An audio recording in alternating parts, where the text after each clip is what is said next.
साहब, अगर हम चाइना को देखें तो चाइना में कोई एक तो उनकी फॉरेन पॉलिसी में बड़ी नपीतुली गुफ्तगू है, फिर उनके थिंक टैंक्स भी कोई ऐसे थिंक टैंक्स नहीं है जैसे अमेरिका में या हमारे यहाँ शुतर बे मोहार थिंक टैंक्स हैं, वो तो स्टेट ओन्ड थिंक टैंक्स हैं। तो ये जो उनके थिंक टैंक का इंटरव्यू आया है टू इंडियन मीडिया, ये चाइनीज वेल प्लान मूव है मैसेज देने के लिए, या आप उसको उनका पर्सनल वर्जन समझते हैं?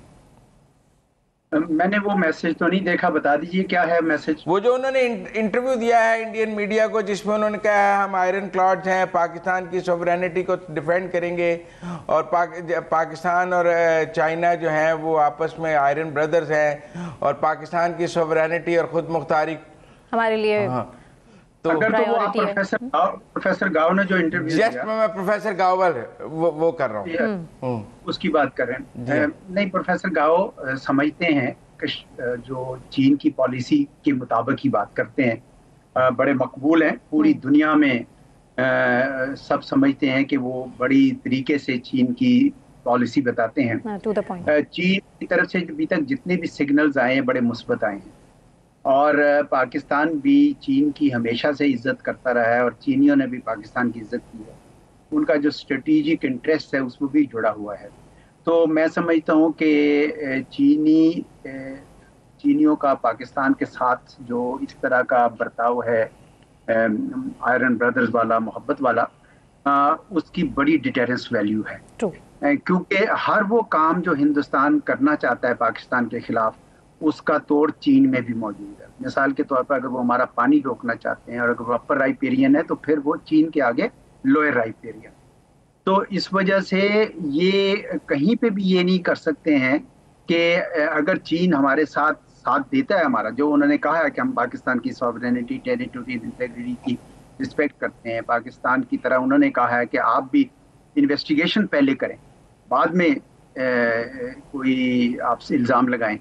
तो चीन और पाकिस्तान का जो मैं समझता हूँ जो दोस्ती है या कॉमन फ्रंट है, हिंदुस्तान उससे काफ़ी खौफजदा है।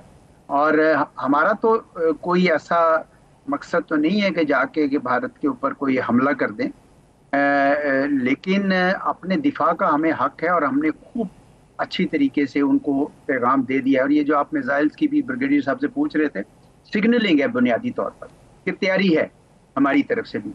हिंदुस्तान की हुकूमत की तरफ से आपको बयानात मैंने देखे नहीं है उस तरह के। पहले तो शुरू में बड़े बोले थे, बाद में कम हो गए। आपस में लड़ रहे हैं इस टाइम जी, लेकिन जो उनकी आवाम है उनके जज्बात इतने भड़का दिए इन्होंने, नफरतों के अंबार लगा दिए कि आप वो करते हैं इनसे कि आप कुछ करें।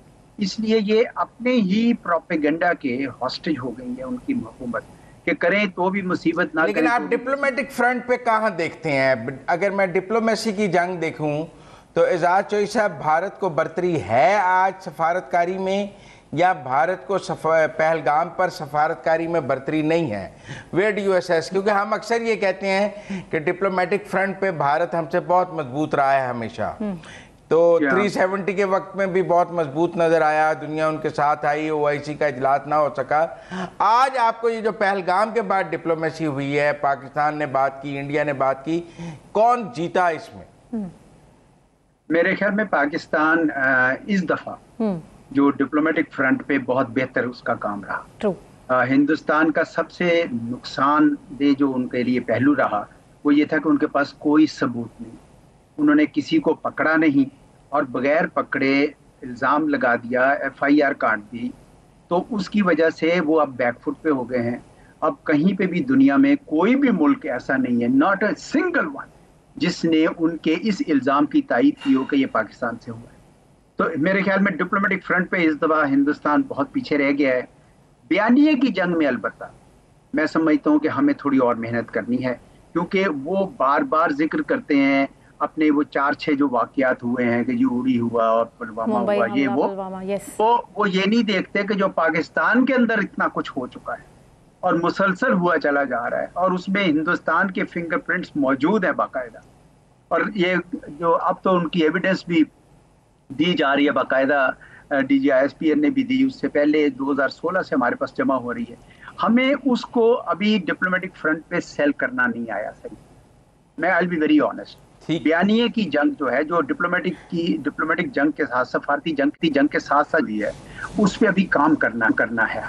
हमें बहुत मेहनत करनी है, हमारे थिंक टैंक्स को करनी है, रिसर्च करनी है, हमारी सफारतखानों को करनी है, हमारे तमाम लोग जो बाहर जाते हैं उनके पास ये मालूमात होनी चाहिए कि क्या क्या किस किस मकाम पे हिंदुस्तान ने हमारे साथ क्या क्या किया है। आज पाकिस्तान में जो मुझे इत्तेहाद नजर आ रहा है हमारी सफ़ों में, अल्हम्दुलिल्लाह मुझे बड़ी खुशी हुई है। अगर पहलगाम से कुछ और मिले ना मिले, ये जरूर है कि पाकिस्तान मुत्तहिद हो गया है और उसके अंदर दोबारा कौमी हरारत, कौमी जज्बा जो है वो जागज़ीब किया है। और तो बिल्कुल इसमें कोई शक नहीं है, बिल्कुल मसूद